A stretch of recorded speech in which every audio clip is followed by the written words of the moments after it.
Good afternoon. This is John Firth, and I'm here with Carlos Reyes and Neil Pesson, two coaches with executives over 50. And we're going to talk about the great betrayal. Former executives put their anger to use. Now, when we came up with this title, it was about 3 weeks ago. And I think we were reacting to really the first 2 months of the year. And this is certainly not going to be a political discussion or a discussion about DC, but it's going to be about how we, as older former executives, have experienced the last couple of months, because it's been very unsettling with everything from Social Security and all the YouTube videos, none of which I think are based in reality, to changes in the labor market, all for the good actually for us, changes in the real estate market, a coming recession. So the question we're really going to deal with, it's not so much how we put our anger to use as how do we deal with something that is unknown, unplanned, where we don't have kind of the resources, in some cases not the energy, to do what we need to do to adapt. So I'm going to let Neil start off and introduce himself, talk a little bit about the topic and his experience and experiences of members of our Executives Over 50 group. Hi, everybody. Let me start with a couple of things that have been striking to me and striking to the people who I work with. And I think there are things that John has alluded to. And before we talk about there's a positive solution and direction for this, let's talk about what the problem is a little bit.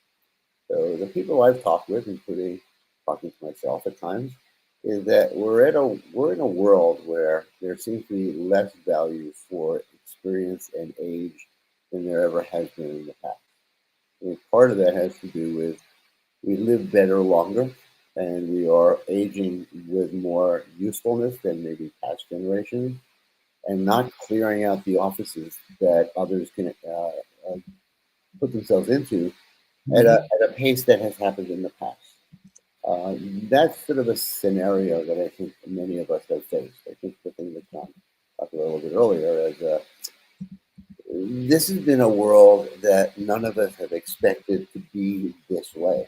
So we're pretty surprised that the world has sort of approached us as less those with wisdom and experience and ability than those that need to clear out the space and make room for others. That's been a depressing surprise for many folks.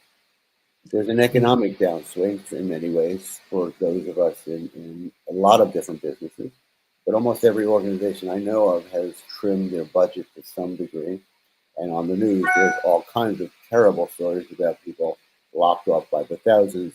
And of course, we identify with that because it could be us. Even if it couldn't, we feel like it could be us.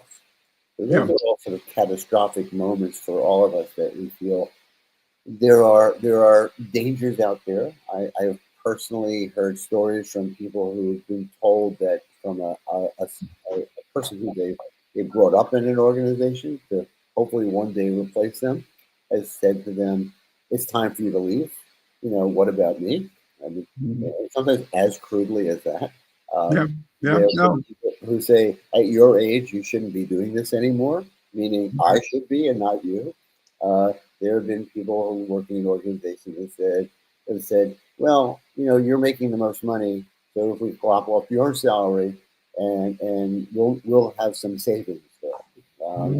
And so a senior executive has lost their position to a person who is not yet ready for that. I'm not saying they're lesser people, I'm saying they're less prepared people. But we face all of those problems, all of us. I've heard of folks who've been in organizations for decades who've been told that essentially resign or get fired for no cause. So this is not a news story in the world over time. The volume of it seems to have turned up enormously. And then the fear that Neil, I need to interrupt you. Your microphone got screwy again. All right. It was much better before. But I want to pause also for a second, because what I'm really interested in is the last couple of months where a lot of things went topsy-turvy. You talk about what's going on in DC.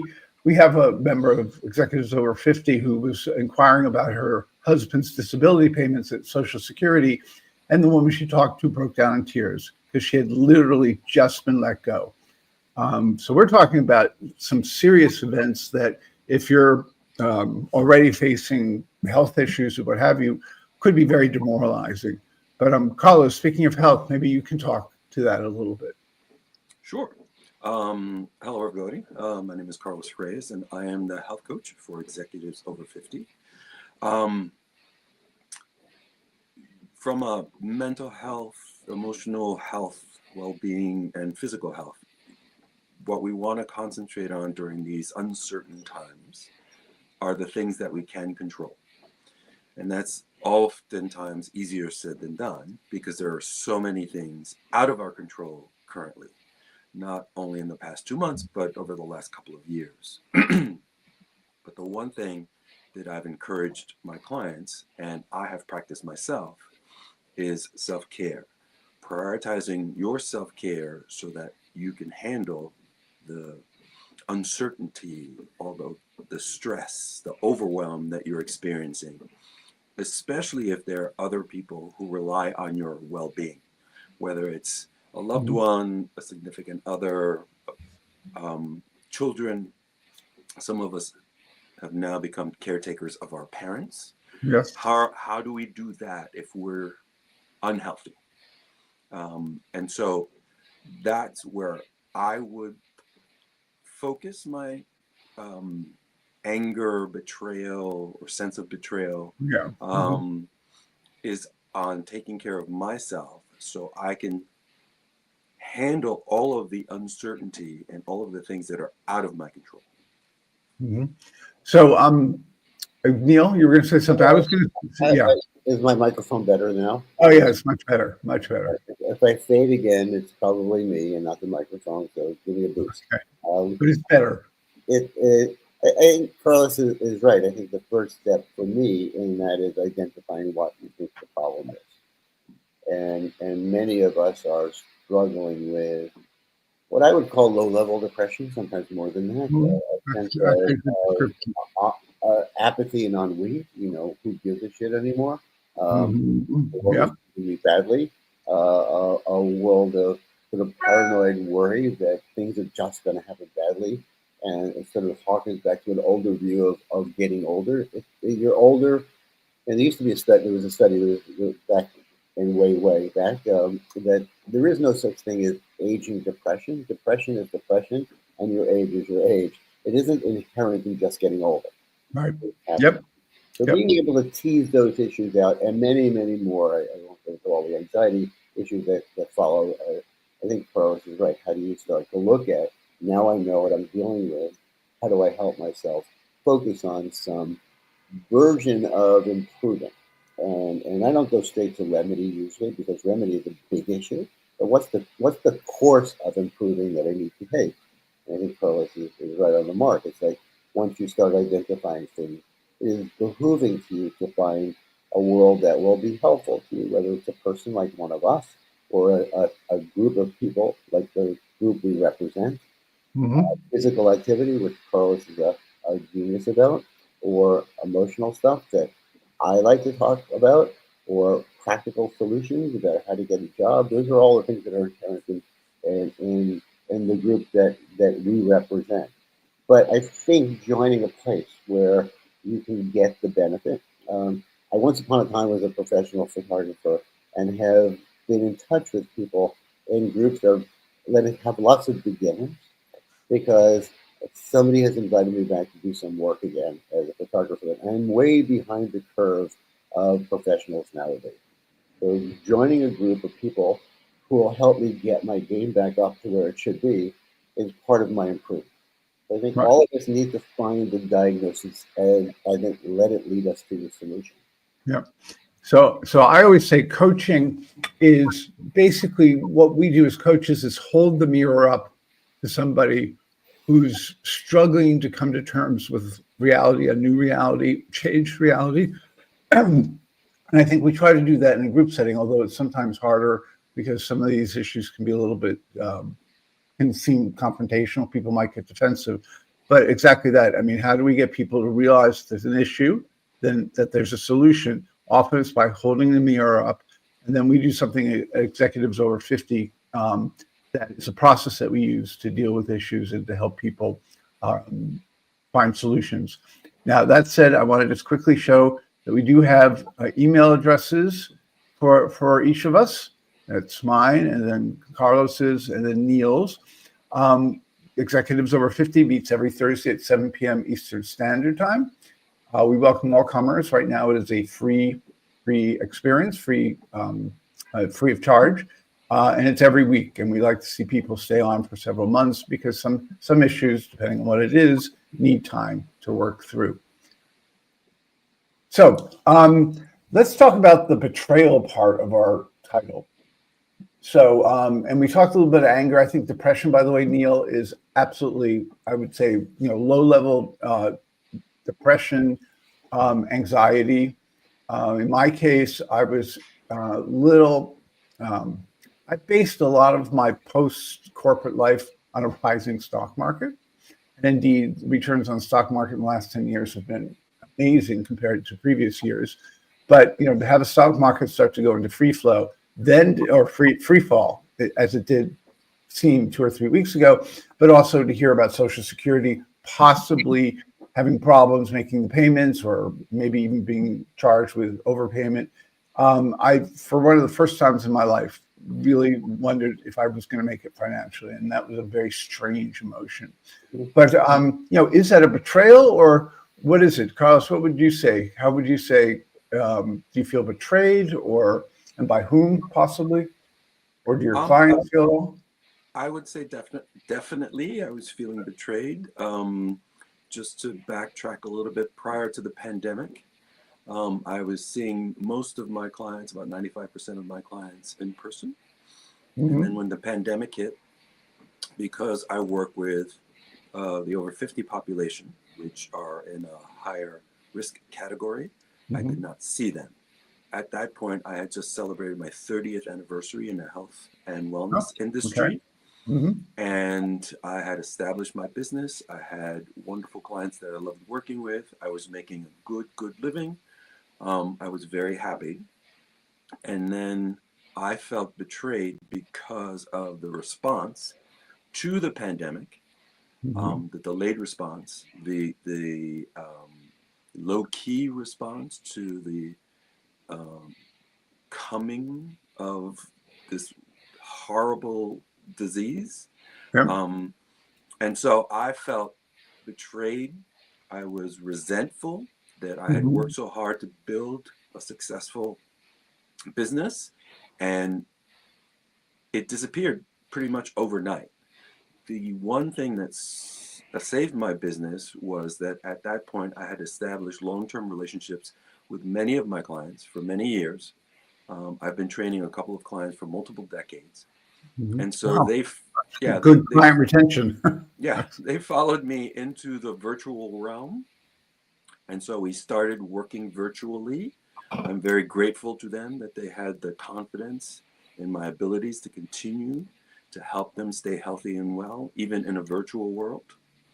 And since then, I've worked really, really hard to rebuild my business, and just recently started seeing people in person again. Only recently. At the beginning of the year. Well, again, all of my clients are above 50. My oldest client is 93. It would have been criminal of me to see her in person and expose her to the virus, or any virus.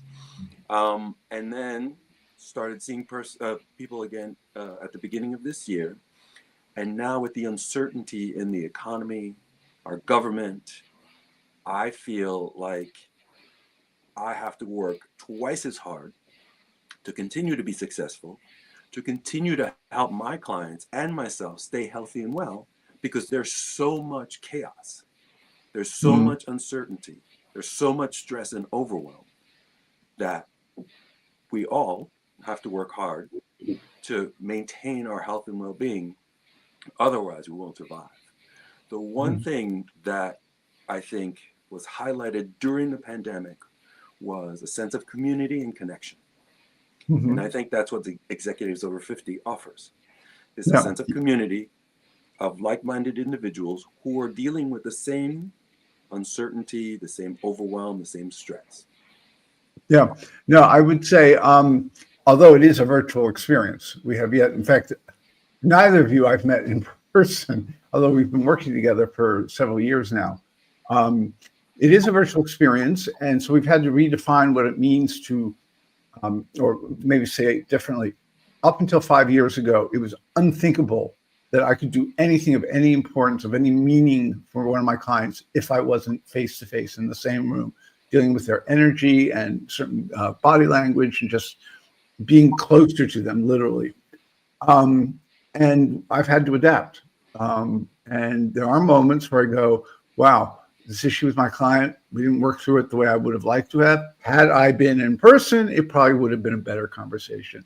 There are moments of doubt, but then there are moments where I say, I get more done because I sit in my tent pretty much 24/7, but working hours.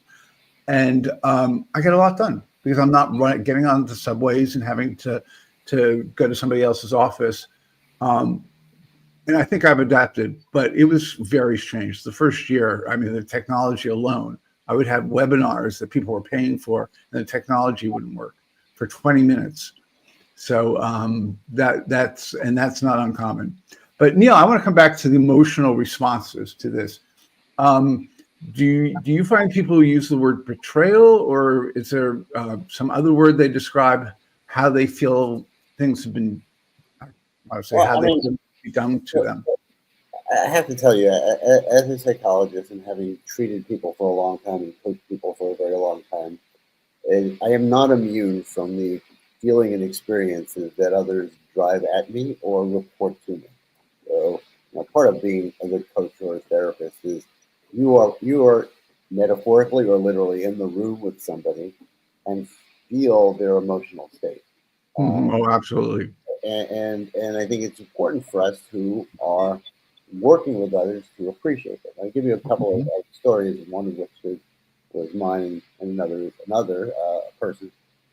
I had dinner with somebody who I had been, I guess, grooming to take over one of my roles as the president of an organization, not my primary job in another organization. And we're sitting at dinner, and she said, I think it's time for you to step down. And then, are you talking about my performance, or are you talking about my? Because one of the things these are organizations where you literally don't have to lift the box.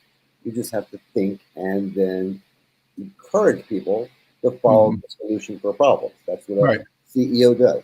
And I said, you think I've failed in all of those things? And I think of myself as, maybe flatteringly as a visionary. Do you think I'm not seeing the future in the way that it needs to be seen? Oh, no. I just think it's time for you to go.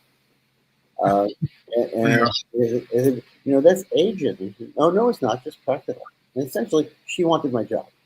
Right. And talk about betrayal, like somebody who might not have been in that position if it weren't for me.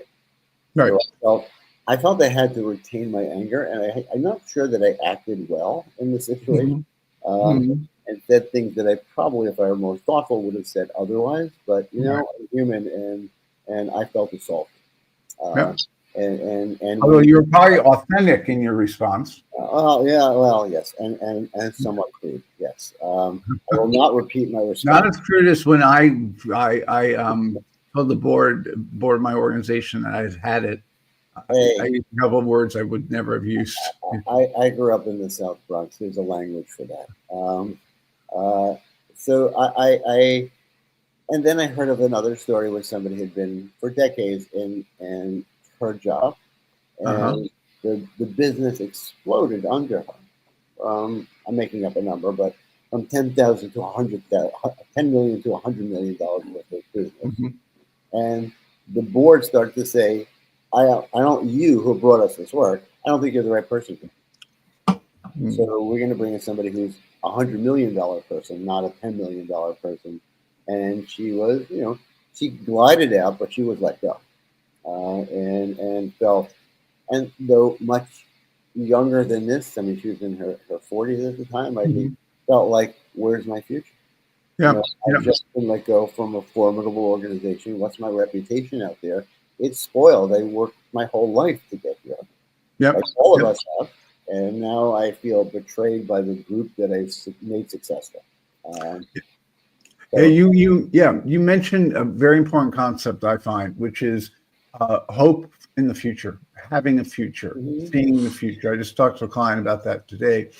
Is my darkest moments are where I can't really see what the future holds, and not saying that I'm clairvoyant, but I am a strategy consultant. One of the things we did learn was to be able to predict the future somewhat Mhm. through trends and all sorts of other factors, data and what have you. But if I don't see a light at the end of the tunnel in the sense that I know why I'm doing what I'm doing, and I know there's a future in it, whatever that might be, those are my darkest moments. Um, Oh, sure, sure. And when your professional life gets interrupted, whatever reasons, you're fired, you're let go, the mhm, business fails, money that was donated by government to your as grants goes away. All of those things can happen. The rug is out from under you. You don't know if you're going to stand up again, yep. and you don't know. And I think this is a theme that has happened for lots of folks that I work with, and sometimes for myself. Who's going to want you anymore? And you're now older, though you might have thought 2 generations ago older meant more experience. Now it doesn't necessarily mean that; it often means older, and you're competing with a bunch of other folks who are also older and out there, Hmm. also quite capably equipped. Um, Yep. so how do you? The first step for me is always how do you? What I said earlier. How do you sort of define what it is that you think your problem is, and how do we understand that problem together so that we have a launching pad for looking for not so much reparation, but as an ability to accommodate now, and then Hmm. use that as the next step for moving forward. I think moving forward isn't, it's like I used to compete in marathons. So my Hmm. idea of strapping on sneakers at this point and running out the door as fast as I can would mean I will not run very fast at all. But Right. if I could run at all, but it's not a reasonable solution for my desire. Um, Mhm. so I'd have to go and like take steps on a treadmill just so I know I'm not going to fall down or whatever else. I'm making up stuff. This is Carlos, Mhm. not mine. But the idea is you gradually get yourself accommodated to who you are now, and sometimes more in the loss. And, Yeah. and Yeah. then There's a lot of grief. uh, There's a lot of grief. Yeah. I, and I think that's what we do collectively. That's certainly what I do personally, but what we all do collectively in helping people get through the moment where Mhm. they feel chill, hurt, enraged, beaten down by the world as it is right now, and then learn that other people are there with you, Yep. and, Yep. and that there are ways in which this collective group will support you in whatever your next steps are, Yeah. yet to be determined. Yep. Yep. No, I agree. Not to use a hackneyed phrase that's not totally appropriate, but misery does love company. When you It's when you have okay. others who are going through it, it's okay. By the way, it's a totally valid emotion, Uh-huh. one that many people feel, and maybe it's not misery, but it's just commiseration.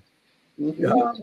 But one of the things we have discovered, and Carlos, you were privy to quite a number of these transformations where people would come to the group and pretty much at wit's end.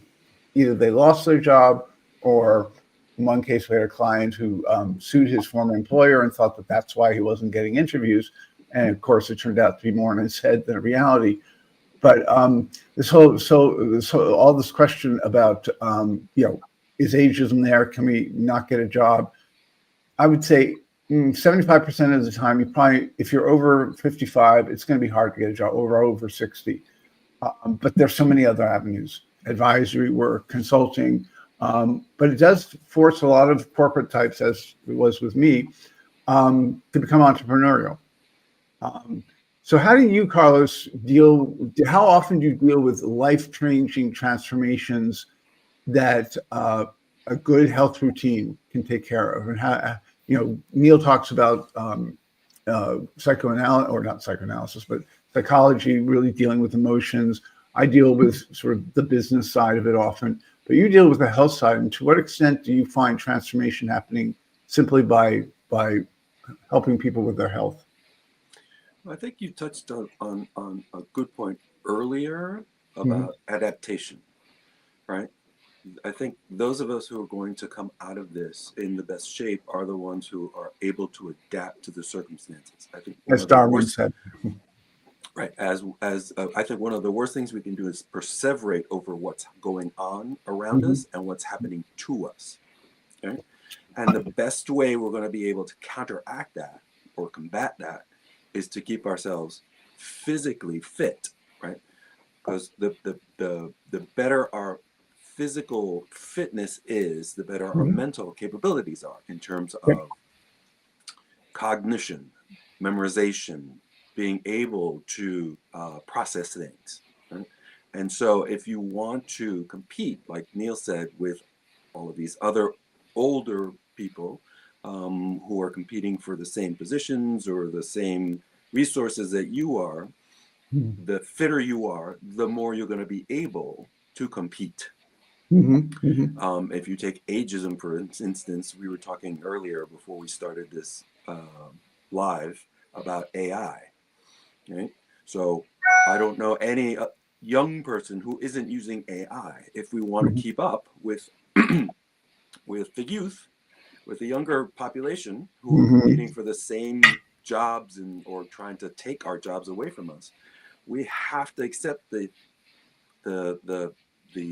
idea that AI is going to be part of our future. Yeah, or other technologies too. I mean, right. So the you know, quicker we adapt to that and learn that and become proficient at that, which is going to take a lot of energy and mental capacity, the better we're going to put ourselves in a better position to continue to prosper and to continue to give, because we all have more to give and want to continue to be productive and contributing members of our society. Yeah, no, and I agree 100%. Neil, you were going to say something?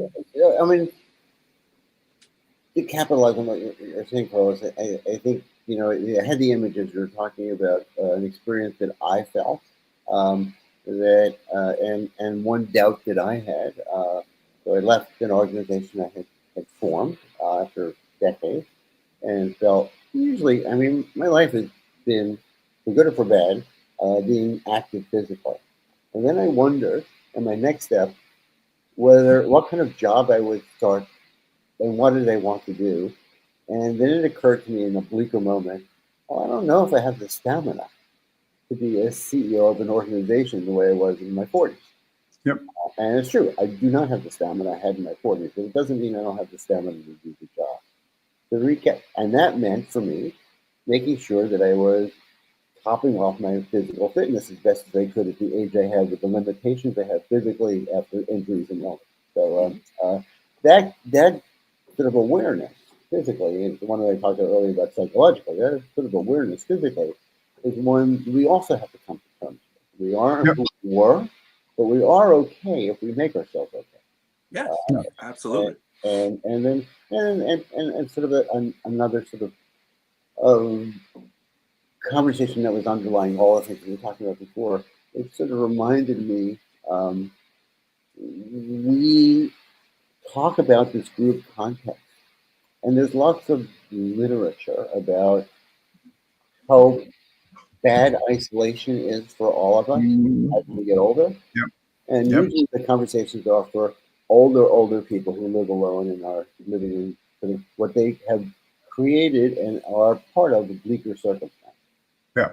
They have nobody to talk to. Well, that's true on a professional level also.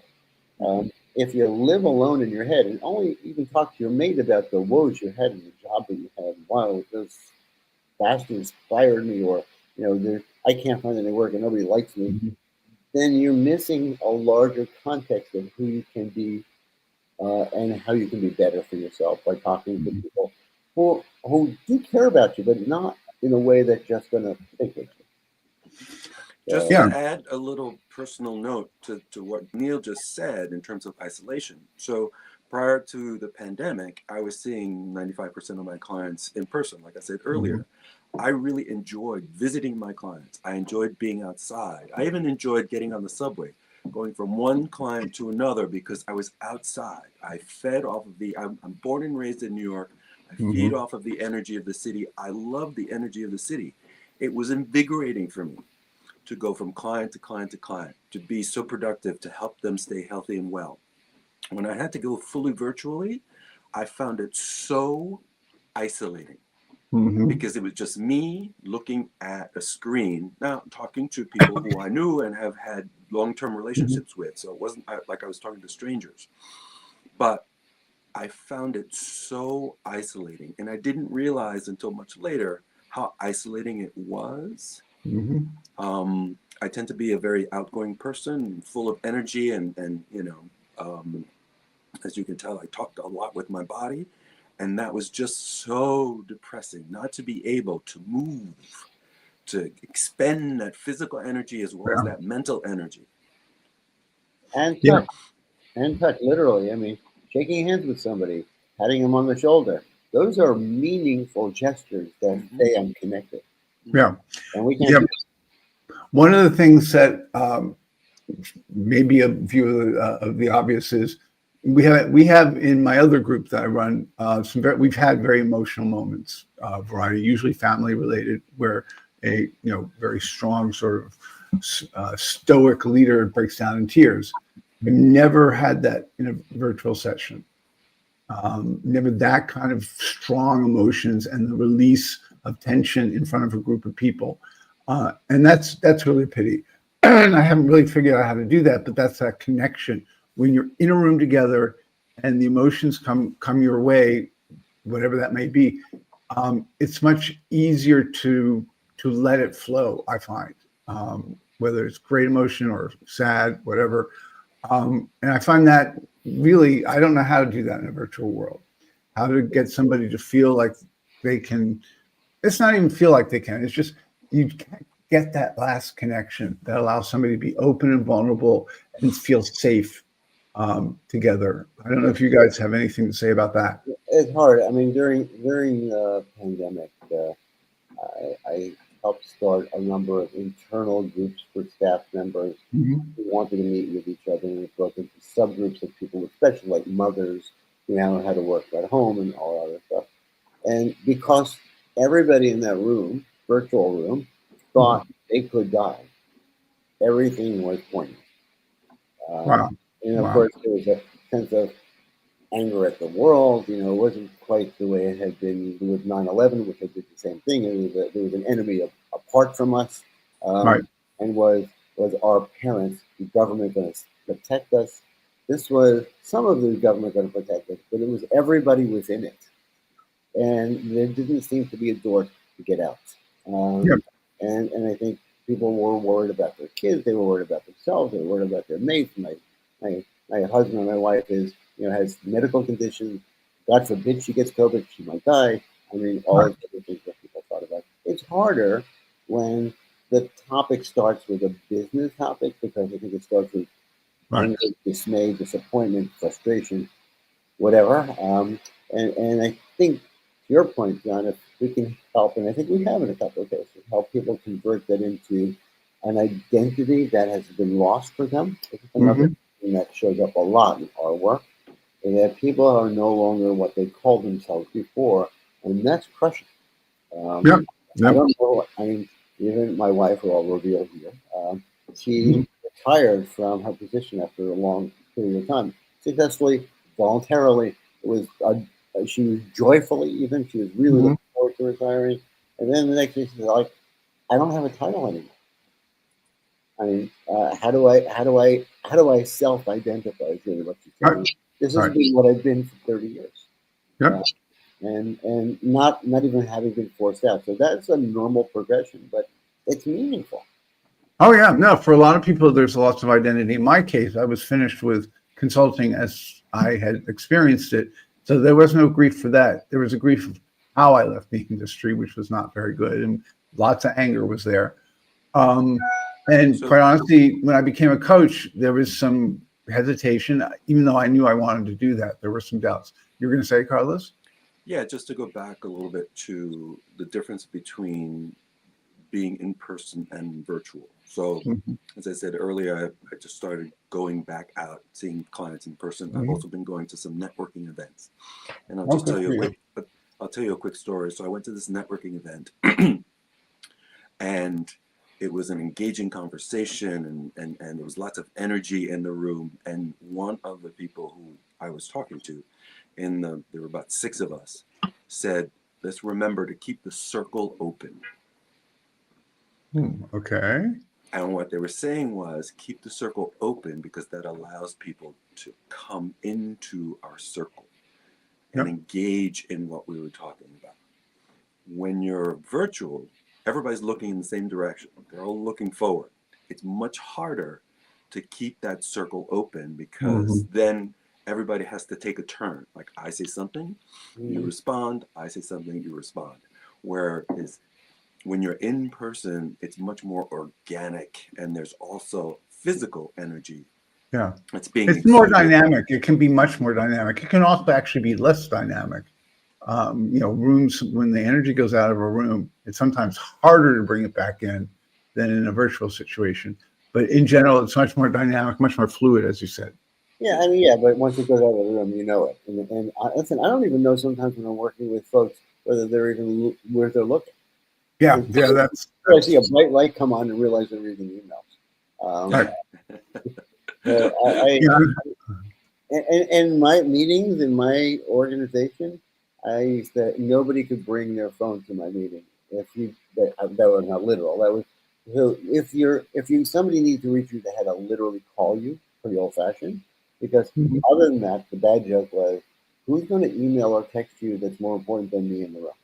Right, right, and especially since we're dealing with their, in some cases, strategic, sometimes personal, Mhm. important things. Oh yeah, things come up, but Yeah, things come up if you have a device in your hand or you're in the virtual world.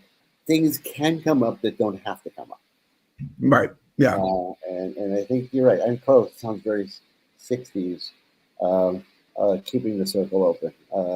And I think Yeah. that's a theme that has been yeah, I important like to that. be embracing. I like the concept. I thank you for reminding me. Well, I'm old school. I'll tell you another quick story. So I came with a pocket full of business cards at this networking event. I was Uh-huh. just going to start handing out business cards, All right. and this was, and people were like, "Business cards? You have business cards?" So they were taking out their phones, and I don't know if you know this, but you have a QR code on your LinkedIn profile Mm-hmm. next to your Yep, picture, yep, right? And they were taking out their phones, and we were just scanning our QR codes. yep, So all these business cards that I had in my pocket, I kept in my pocket. yeah. It's, Well, it's funny you say that. I said to my wife when I left my other job, should I get business cards? She said, who uses business cards? mhm. She said, I have find an some. electronic business card now. That's it. Yes, Or electronic. That's the new find one. somebody with an iPhone. You can make it connect to the iPhone. Yes, yes, yes. Yeah, yeah. No, what's fascinating to me is sometimes the obvious technology where you think we would have understood it quickly, it takes forever to really put the pieces together. Something as simple as transferring money, I sometimes get in the middle of a cash flow issue, and I completely forgot that I can scan checks. So Mhm. I knew there was going to be a delay transferring money from my business account to a personal, and then I went, oh wait a second, I have checks. I can just quickly deposit it virtually, sitting here with my phone. Little things like that, which is also, I think, if you can still put those pieces together, I feel like my brain hasn't totally like So solidified. here we have evidence of those of us who are committed to help others still get stuck in their own way and Mhm. have to work our way out that door. So Yeah. it's part of the process. Exactly. And with that, I'm going to say thank you for joining us. I'm going to put our email addresses. Carlos, what would you say is the most important thing you thought we talked about today? The thing that resonated with you the most? Um, I think don't perseverate over the bad stuff, right? Because Mhm. that's poison. It's just Right. poisonous. And I completely understand. I don't mean to make it sound like it's easier said than done. It isn't. It's very hard not to let all of these things permeate your being. Especially as you Um, get older. Especially as you get older. especially as you go. That's right. Especially as you get older. But again, prioritize number one. And it's not selfish to do this. In many cases, it's the most unselfish thing you can do. Again, especially if there are people who rely on you, whether you still are a CEO and you have a team that you have to motivate, whether you have a family, kids, a significant other who may be sick, or you're taking care of your elderly parents. Prioritize your self-care so like that you are in better shape to do all of the things that you need to do to take care of your environment, your world. Mm-hmm. Great. What about you, Neil? I think all of which Carlos said, and I was thinking as he was talking, and I had this conversation with somebody last night. Think about yourself in the situation and think about what got you there, where you are now, and where you want to go, and and get somebody involved in your life who can be helpful to you as a guide for that process. Doing it alone is really hard. No. Not impossible, but really hard. So engage with others, participate in a conversation that might be hard, and look at what are the issues that have made you feel less well, less happy, less competent, less capable. And then all the things Carlos said, find a direction, whether it's verbal or physical, that will help you work your way out of the situation you're in, at least for the moment, so that you can kind of get clarity about what your next steps are. The future is still there for you. Mm-hmm. Your job is to grab it. Yeah, and the thing that kept going through my mind was that I turned 60 or 61 when COVID hit.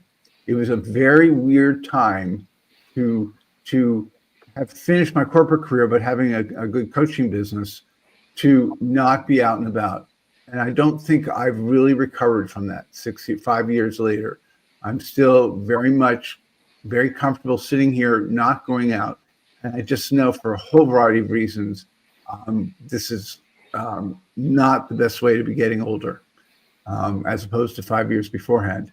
But it's very hard to change it because there are benefits to doing it this way. But when we talk about health, I'm definitely not in the kind of health I was 5 years ago, simply by virtue of not getting out and walking. There's that little bit that I don't have. But yeah, it's different than I expected to. Did I think at 66 I'd be spending all my time in a den looking at a screen? No, actually, I'm not 66 yet. But then there's lots of benefits. I mean, as I said, the productivity and the fact that I meet a lot of people very efficiently off of LinkedIn. But again, I want to thank everybody. Thank you, listeners. Some of you who watched the live broadcast, but also those of you who will be looking at the video. And again, this is John Firth from Executives Over 50, here with Neil Peston and Carlos Ruiz, who are coaches in the program. And if you're at all interested in joining us, even just to take a look, email me. You see that, john.firth@gmail.com, or contact me on LinkedIn somehow, and we'll get you involved. So thank you. Bye-bye.